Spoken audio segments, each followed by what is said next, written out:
C'est devenu de fur et à mesure quelque chose qui nous permet de sensibiliser déjà aux handicaps et de changer le regard déjà pour les autres. Ça me fait déjà plaisir pour moi et pour mes collègues.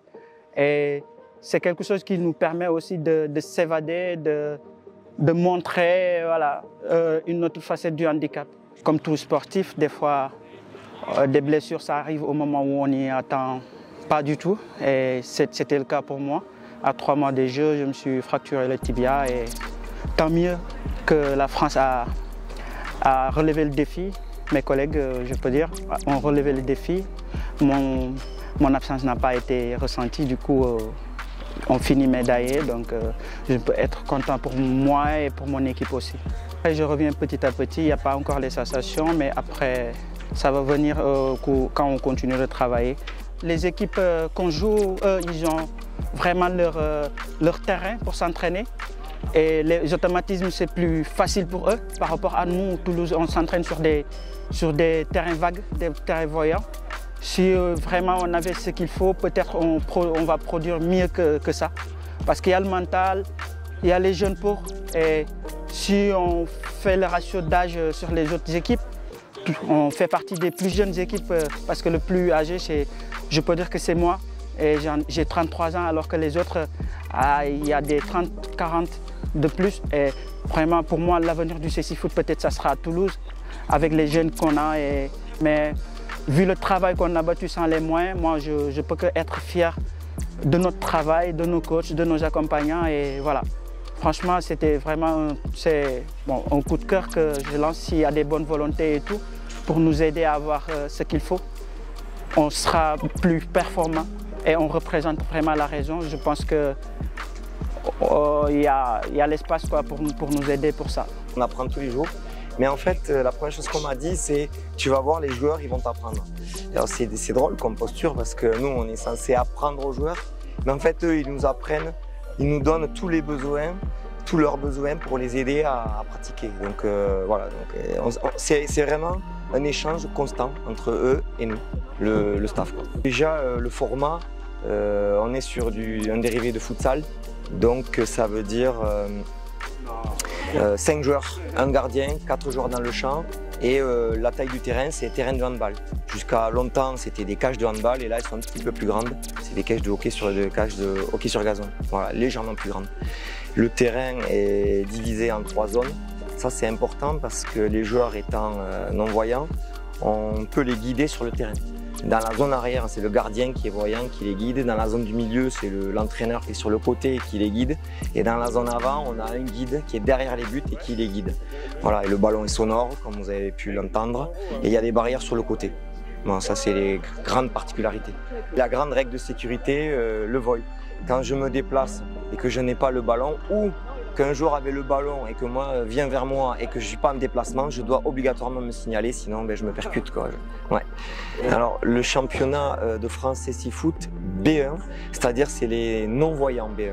B1, c'est une qualification de non-voyance. Donc là, on est vraiment sur des joueurs qui sont non-voyants ou très malvoyants. Il faut avoir moins d'un 20e pour chaque œil. Donc là, dans ce championnat-là, c'est la pratique olympique. Il y a 10 équipes dans le championnat de France, 5 équipes en poule élite, le plus haut niveau, espèce de D1, dans laquelle nous sommes, et une poule challenger avec 5 autres équipes qui est D2. Voilà. Donc là, nous jouons sous forme de plateau, comme nous on connaît là, avec les jeunes. Il y a 8 journées de championnat. Nous, chaque club participe à 6 journées et on rencontre 3 fois chaque équipe. Voilà. Et on a la Coupe de France qui nous ont placés pour nous avantager à Maubeuge, à 10 km de la frontière belge. Donc il faudra qu'on se déplace là-bas encore pendant 2 jours. C'est une belle épreuve pour nous parce qu'il y a toutes les équipes de CC Foot qui sont réunies, pas uniquement les non-voyants mais aussi les malvoyants. Donc c'est un peu la fête du CC Foot. Ça sera au mois de mai. Ça. Nous, on veut se maintenir le dernier décembre. Donc on est dernier aujourd'hui.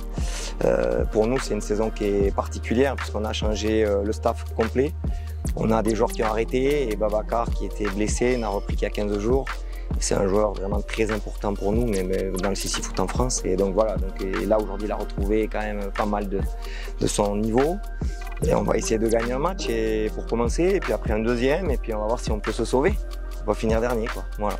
On a exactement la relation avec la Fondation TFC qui nous a accompagnés depuis notre création, donc en 2014, à l'initiative de 2 joueurs toulousains qui à la base jouaient soit à Bordeaux, soit à Lyon. Et ils se sont dit que ça serait bien qu'on puisse se rapprocher du club de notre ville pour créer une section CC Foot. Donc ils se sont rapprochés du comité handisport à l'époque Midi-Pyrénées. Et du coup, les tractations ont commencé avec la Fondation et depuis, la Fondation est le premier partenaire du club du Toulouse Football CC Foot, notamment financièrement, puisqu'ils nous accompagnent depuis 10 ans maintenant financièrement, et également sur tout ce qui est communication. Voilà, on fait en sorte de leur partager nos activités pour qu'ils puissent, sur les journées de championnat ou sur des sensibilisations qu'on peut faire, relayer l'information au grand public. Côté sensibilisation, on est très sollicité par les établissements scolaires et les centres de loisirs. Donc régulièrement on intervient sur ce niveau-là, on est également sollicité sur des collèges ou des lycées. C'est vraiment des initiatives de la part des établissements scolaires. Donc on vient en structure, la sensibilisation est partagée en 3 parties. Un temps d'échange avec les joueurs du club sur la discipline, les règles, avec à l'appui quelques vidéos. Un temps de démonstration et ensuite un temps de mise en situation où c'est les enfants et les plus grands d'ailleurs qui passent le bandeau et qui réalisent des petits exercices de CC Foot. C'est quelque chose qu'on met aussi en place au niveau des clubs de foot quand on est sollicité et on fait aussi des sensibilisations en entreprise. Donc sur les entreprises, soit on se déplace sur site, soit on peut aller à l'Urban Soccer avec un petit côté team building, avec un temps d'échange après la sensibilisation autour d'un verre et de quelques petits fours. Donc voilà, c'est des choses qu'on peut mettre en place pour le grand public, les personnes valides. Pour tout ce qui est notre public cible, on essaie vraiment de mettre en place des sensibilisations au niveau des établissements médico-sociaux. Il y a un institut des jeunes aveugles sur Toulouse auprès de qui on intervient. Il y a également l'ASEI qui est sur Ramonville et notamment le centre L'Estrade qui accueille des jeunes mal ou non-voyants. Les champions paralympiques, et c'est vrai qu'on a surtout senti un effet Jeux paralympiques en 2024. Sur nous, on a reçu pas mal de sollicitations pendant l'année pour venir découvrir la discipline. Et c'est vrai que depuis les Jeux, malgré la médaille, à notre niveau, en tout cas à Toulouse, on ne sent pas vraiment de vagues jeux. C'est-à-dire qu'on est un peu retombé dans notre routine habituelle. On continue à avoir des sollicitations, mais il n'y a pas de partenaires qui sont arrivés, qui sont tombés du ciel en se disant on veut accompagner l'équipe de CC Foot de Toulouse.